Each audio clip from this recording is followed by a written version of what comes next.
Hello, beautiful people. Welcome back to English Listen Easy. Hi, everyone. I'm Jack. And I'm Emma. It's so good to be back. Emma, how was your morning? Busy. I had a lot of things to do. Like what? I had to clean the house and go to the store. That sounds tiring. Do you finish everything when you wake up early? Almost. I still need to do the laundry later. I know that feeling. My mornings are always busy too. What did you do this morning, Jack?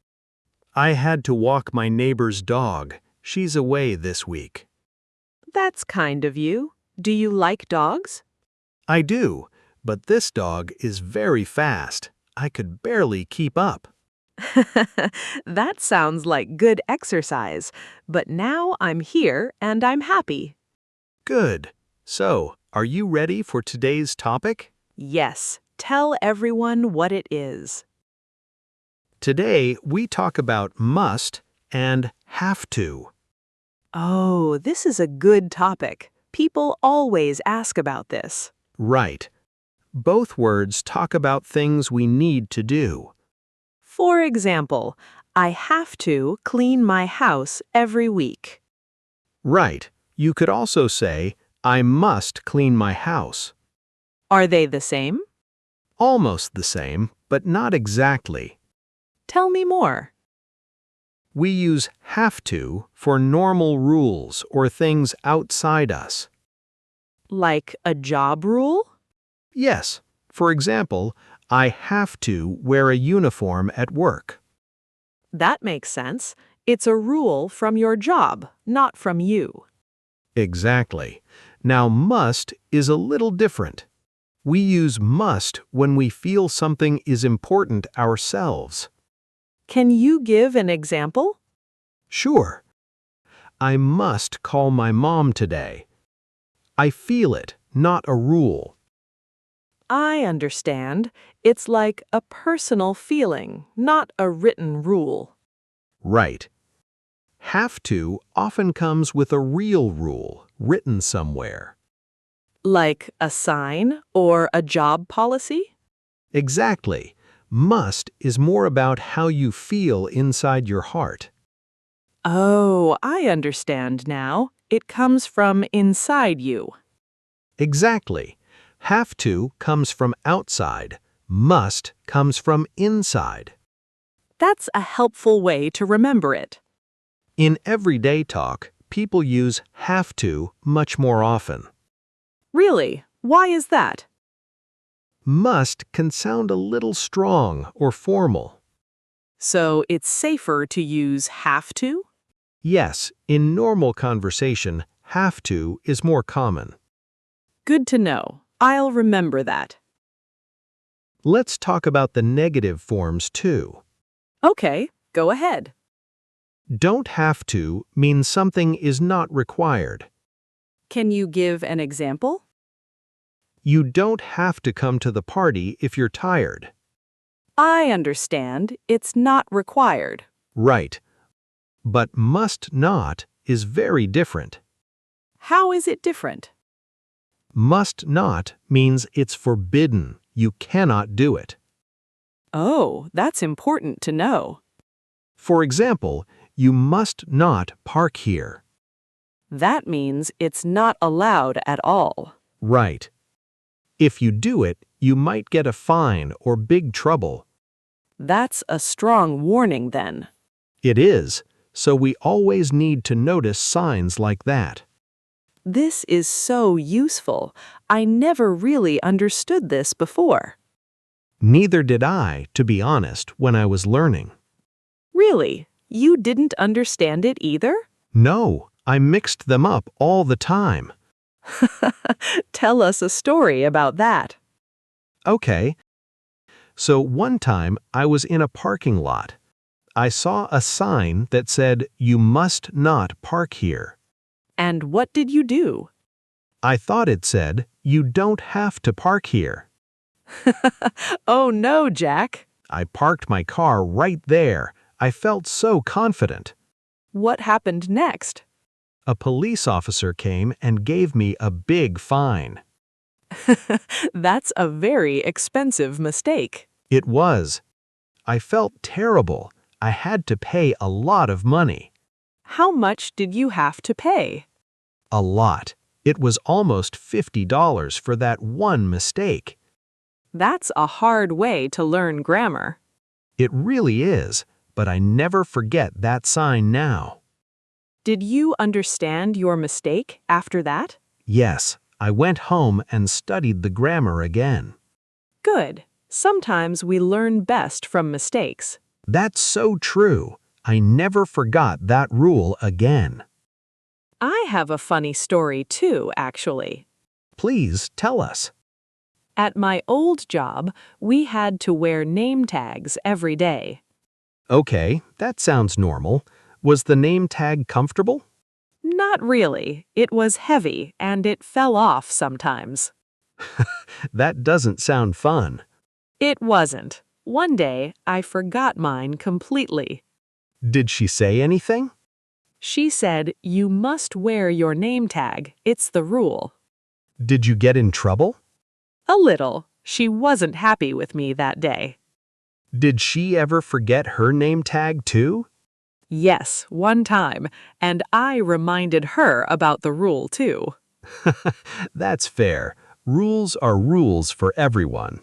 Exactly. Now we both always check before we start work. I bet you never forgot it again. Never. I even put a sticky note by the door. That's smart. A visual reminder really helps. By the way, before we go on, let's ask our listeners for a favor. Yes, subscribe so you don't miss our next episodes. We'd love to have you back. It really helps us make more episodes for you. Thank you so much, everyone. Okay, let's continue talking about must and have to. Sure. What about questions with these words? Good question. We usually use do with have to. Like, do I have to finish this today? Exactly. That's a very common question. What about must in a question? We can say, must I finish this today? But it sounds very formal. So people don't say that often? Right. In real life, people ask with have to almost every time. What about the answer? How do we answer these questions? You can say, yes, I do, or no, I don't have to. That's simple. I like short answers like that. Me too. Short answers sound very natural. That's good to know. I want to sound natural, not formal. Exactly. Sounding natural is a skill we all work on. True. I still remember when speaking English felt so hard for me. Me too. Now I feel much more confident. It just takes time and a lot of practice. So true. Okay, let's do a light recap now. Sure, we use have to for outside rules, like work or school. We use must for strong feelings from inside us. Don't have to means something is not required. And must not means something is forbidden. So basically, today we learned 4 small but powerful patterns. Pretty much, yeah, and they're easy to use once you practice them.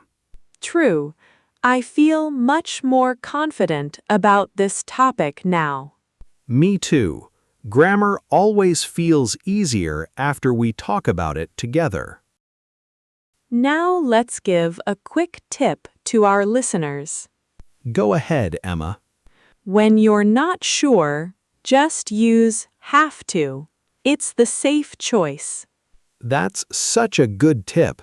Simple and easy to remember. It really helps in everyday conversation. I use that trick all the time too.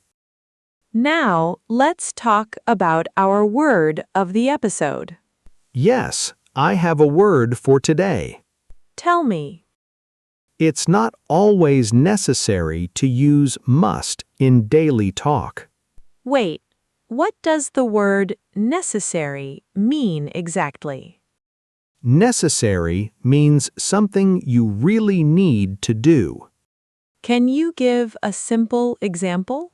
Sure, water is necessary for life. We need it to live. What other things are necessary for life? Food, sleep, and fresh air are all necessary too. That's true. We can't live well without those things. Exactly. But a new phone, for example, is not necessary. Tell that to my son. He thinks it's very necessary. Kids always think new things are necessary. Oh, I understand now. So it's about real need. Exactly. Some things are necessary and some things are not. Like wearing a coat in the summer. That's not necessary. Right, but a coat in winter is necessary. That's a great example. Now I understand the word well. Now you know the word necessary, try to use it in your daily life. You can say, it's necessary to drink water every day. Or, sleep is necessary for a good day. Write a sentence like that in the comments. This will help you remember the word better. Try writing something like, rest is necessary after work, or practice is necessary too. Great examples, Jack. By the way, do you remember our last word, skill? Yes, learning grammar well is a real skill. It really is. Speaking with confidence is a skill too. I agree, and every skill takes time to build. So true. Okay, let's finish for today. If this episode helped you, please like it, share it, and subscribe. We make new episodes all the time, so stay close.